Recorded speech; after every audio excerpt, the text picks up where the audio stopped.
Hello, this is The Flower of Freedom by Deborah J. Reeves. All rights to my original book and to this presentation are reserved. This is chapter 75. It's called News.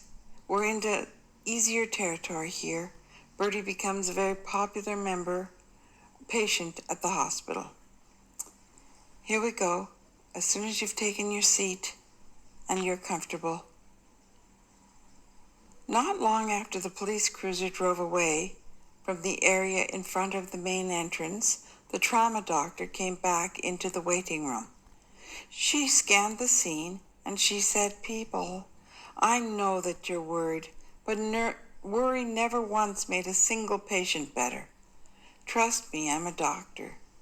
I cannot predict when your friend will emerge from the coma, but when he does emerge, he will need you all to be rested and alert. Please go home and rest. You can come back in the morning. There's nothing you can do here, nothing at all. If you promise me that all of you will leave right after, I will conduct 2 of you in to take a peek at him. Those 2 can report back to the group that he's in good hands, well tended and safe, to put your minds at ease."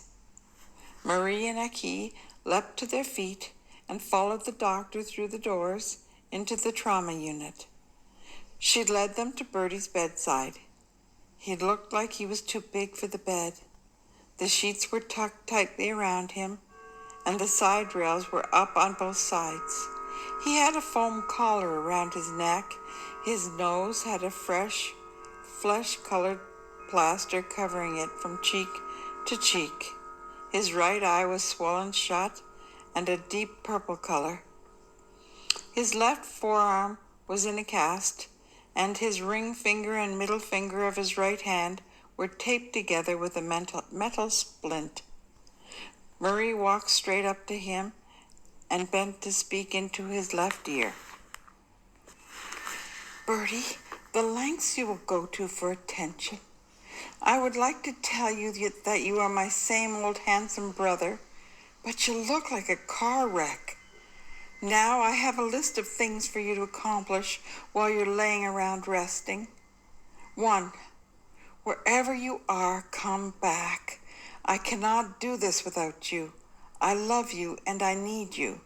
2. Sort out that scrambled brain. You're going to need it for engineering school.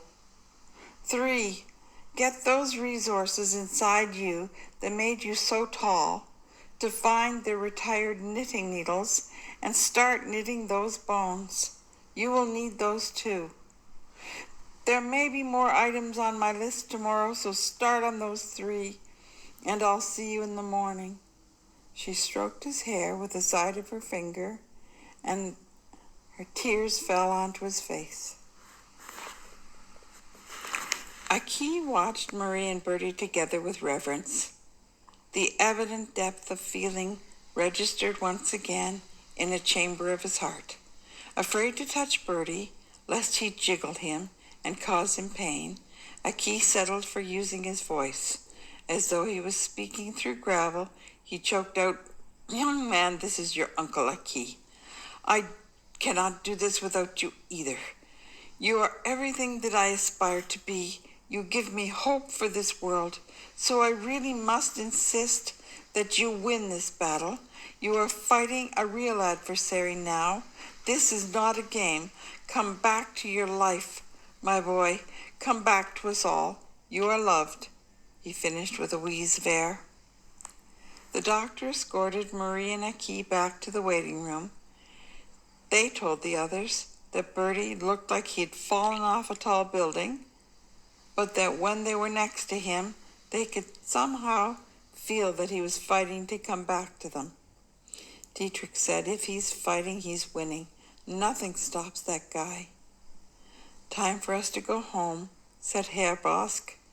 While Aki and Marie had been with Bertie, the coach, the ref, and he had worked out a telephone schedule that would keep everyone aware of developments.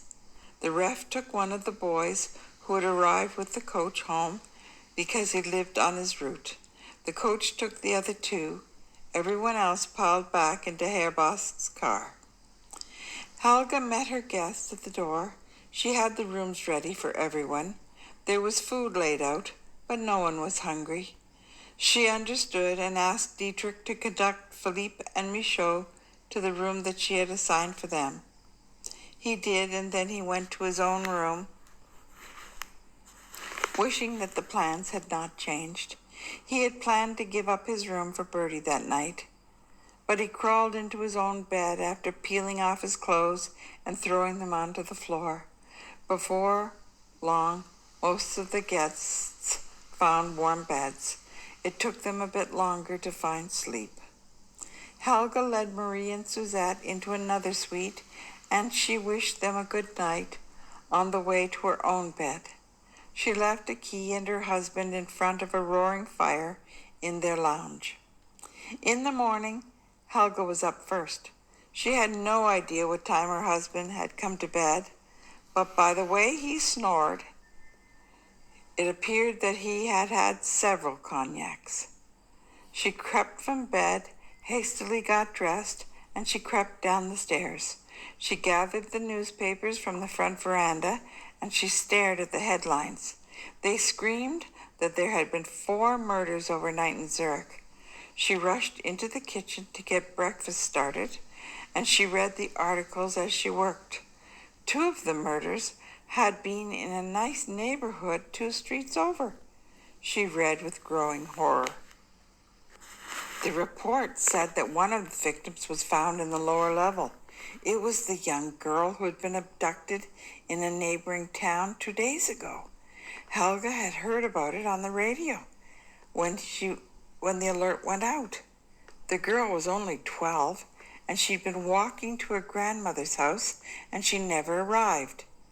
The other was a man with whom Helga had a passing acquaintance. Helga gasped. How could this be? She knew him well enough to wave to on the street.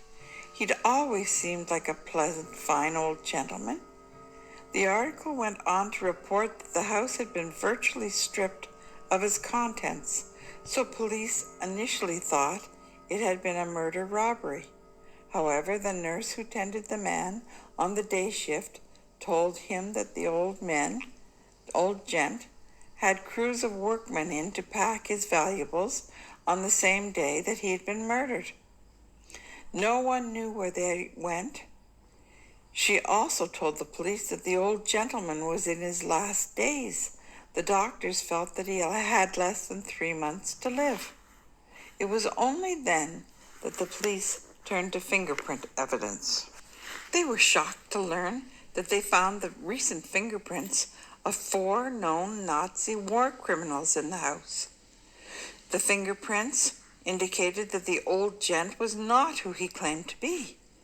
The report said that the old man was a war criminal who had been wanted for 2 decades. Helga shuddered and thought, looks are deceiving. 2 of the other sets belonged to men who had been supposed to be dead for more than a decade. The 4th set belonged to a man who had been called the Monster of Paris.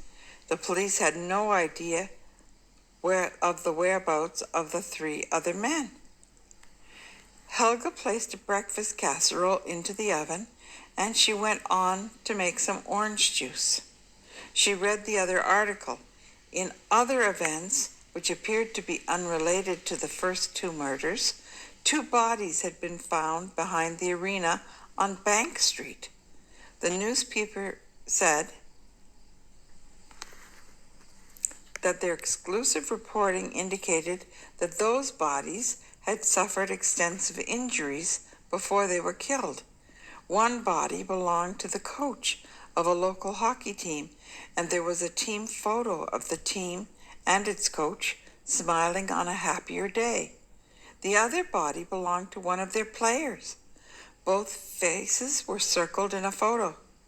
The newspaper reported that the father of the young victim had given the police artist a description of a man seen loitering in the vicinity not long before the bodies were discovered.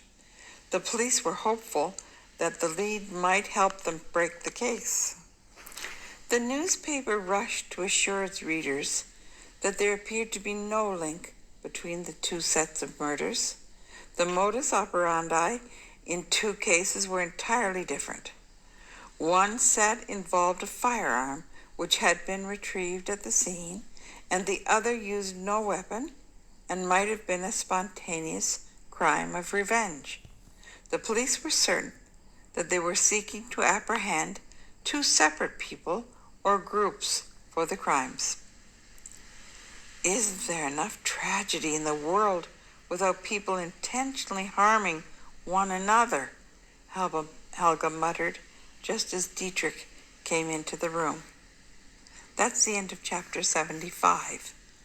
We look forward to seeing you again for chapter 76. That's called Emerging. And I remain your friend, Deborah.